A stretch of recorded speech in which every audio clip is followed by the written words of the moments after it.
Hey Mel, it's Mad. You might be thinking, why is she sitting on the floor? Because I'm down here and I've just kind of set up camp down here. Like, this is my computer down here, my camera case and stuff, so I'm just down here, okay? But I thought I would tell you about my first day of school. I hope that you'll make me a first day of school video. So I woke up at 7:50 and I was supposed to be up at 8:30, so plenty of time to get ready and everything, and I just kind of did nothing till about 8:30. Then I got dressed and I'd had breakfast during that time. I was doing nothing, and I told Nathan, okay, I'm gonna set my alarm for 9, and he was like, what do you have left to do? And I was like, I gotta put on makeup because being a girl sucks. Well, all he had to do was get up and shower and throw clothes on. So anyways, we get out the door roughly on time, a little bit close to being late, but the bus was late, so it was okay. So then the bus comes, and it's a popular bus, and the bus driver says I can only take 3 people, and there's about 7 people at the stop. So naturally, being American, I just went to the front and got on, because everybody else was waiting in like a line, kind of like who's gonna go first. If I hear only 3 people can get on, you better bet I'm gonna bust my ass to get on that bus. So I got on no problem, but Nathan, being Canadian, was like, oh, I'll let someone else go on. Fine, I'll leave you there. But I had a $5 bill. You know why? Because I got to the bus stop. Where's my bus pass? That's at home in the apartment, in my purse, not in my backpack. So all I had on me was a 5, and so the way it worked out is there was a very nice lady next to me, well, not lady, she was like a girl my age, next to me at the bus stop, and she told me, why don't you pay with your 5 and I'll give you my change, because she had $2.50 in change and a bus pass is $2.50. Now if I'd given that 5 to the bus, I wouldn't get any change, so I would have just lost out on $2.50. So by this Canadian kindness from this woman, I was able to pay just $2.50 for the bus ride, which if I was smart enough to remember the bus pass, I wouldn't have to pay it all. But I figured I forgot my bus pass, this is my punishment, I'll accept it. So that was fun. Then I got to campus, and all of my classes seemed really cool. There was a boy in my first period class. A lot of classes are amping up and banning laptops in classes. And there was a boy who was not okay with this in my first period class. He raises his hand. He's like, so is this like no way around it? Because I really need my laptop to take notes. Like otherwise, if I don't have everything down, I'm unorganized.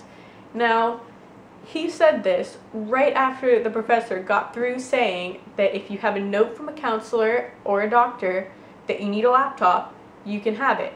Now, getting a note from a counselor to need a laptop is pretty easy. You just go and explain to them how you're not organized and how some people like can't read their handwriting. You explain to them that and you get your laptop in class. Pretty easy.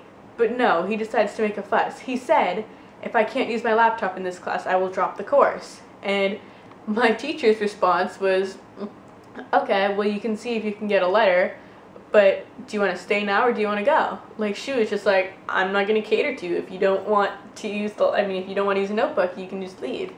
And I mean, that was just really mean of that kid, because he hadn't even tried the other options. Anybody can go to a counselor and get a note. You don't have to like be in therapy or counseling or anything. So easy. And I was sitting like pretty close to him. I was like, it's like behind and then a couple seats over, and I just wanted to tap him on the shoulder and be like, excuse me, just go see the counselor. That's pretty easy.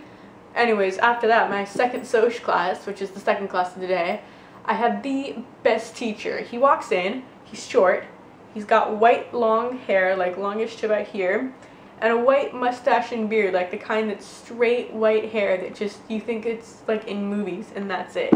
He walks in, and the class goes silent when he walks in. You can already tell he's the kind of guy that kind of commands respect. And he's Indian, and sets everything up in silence without even acknowledging the class at this point, turns around, and oh my god, he was just the cutest, funniest, coolest guy ever. And my friend next to me, who's Indian, after he started talking with a very thick Indian accent, she like turned to me and she was like, I think I found my new best friend. And I agree with her, because he explained all the syllabus and everything to us, and then he got to the point to talk about cheating. And he was like, oh, I don't really care if you cheat, I don't really mind cheating, however God is watching you. It was so funny, oh my god. The whole class just lost it. He was like, God is watching you. I don't know if he will punish you in this life or the afterlife, but he is watching you. And oh god, it was so funny. I love this man. Next class is English. Wasn't really looking forward to this class. Didn't really want to take it, but it's a requirement, so I have to take it. Like, it's a requirement from school. And my teacher, to put it short, reminds me of Owen Wilson. He is so funny. He was trying to encourage us to start our reading early, because we're reading like legit books, not textbooks. Like, I'm reading Emma, Canterbury Tales, Hamlet, so the actual books. And this guy was like, get started early, you know, get started while it's still nice out and you can go sit outside and read. He's like, you know, they're still playing music at the Student Union building if you want to go over there and read. And then he goes, I don't know who it is, but they should be shot. Because the music I guess was bad. I hadn't made my way over there to listen to it. And he was so funny. Oh my god, he was so funny. Just like, so far, all 3 classes seem great. And so that's it for today. We came home, and my friend Katrina just came over, and we fed her lunch and dinner. Because she came over at like 3 and hadn't had lunch yet. So we gave her spaghetti tacos for lunch, and a stir fry for dinner. And because that's what happens if you come to our house, we feed you. She texted her friend, who was going to go to dinner with her, and she was like, hey, I don't need you to come to dinner with me anymore, I'm eating at my friend's house. And her friend was like, oh, awesome. And she was like, yep, 2 Italian cooks. And her friend was like, oh, even more awesome. So yeah, that's my day. I'm actually watching your video right now. Do you want to see? Do you want to watch yourself? This is you. It's going down. Look at you! That's what I'm doing right now. And I would have finished your video before I made this video, but Nathan is out right now. And I thought I will take advantage of the empty apartment to make you a video. And I'm gonna upload this pretty soon. Relatively soon. Like now. Bye!